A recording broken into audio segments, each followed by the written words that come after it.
अस्सलाम वालेकुम नाज़रीन, मैं हूँ हुरैन फातिमा और आप देख रहे हैं हिमायती न्यूज HD चैनल।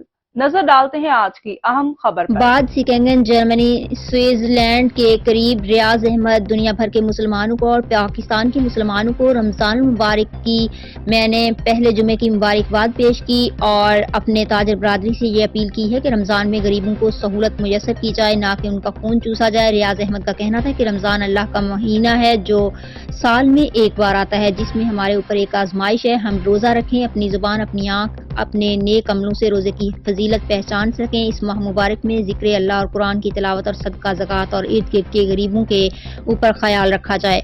रोज़ा अल्लाह की बड़ी नेमत है जिसे रखने के बाद गुर्बत का, भूख का एहसास होता है। और सबसे बड़ी बात यह है कि सारा साल खाना खाने से इंसानी जिस्म में कैंसर के सेल्स पैदा होते हैं। रोजे की वजह से कैंसर के सेल जो बनते हैं वो खत्म हो जाते हैं।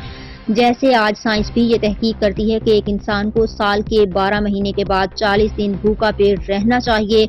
रमजान के मुबारक महीने के तुफैल अल्लाह बीमारों को शिफा अता फरमाए और जो बेहाल हैं उन पे रहम करम अता फरमाए, जो बीमार हैं उन्हें शिफाए कामला अता फरमाए और जिनके वालिदैन बुजुर्ग इस पानी दुनिया से फौत हो चुके हैं, अल्लाह ताला सबको जन्नत में जगह अता फरमाए, आमीन। आपकी दुआओं का तलबगार रियाज अहमद, CEO नजर हिमायती की रिपोर्ट।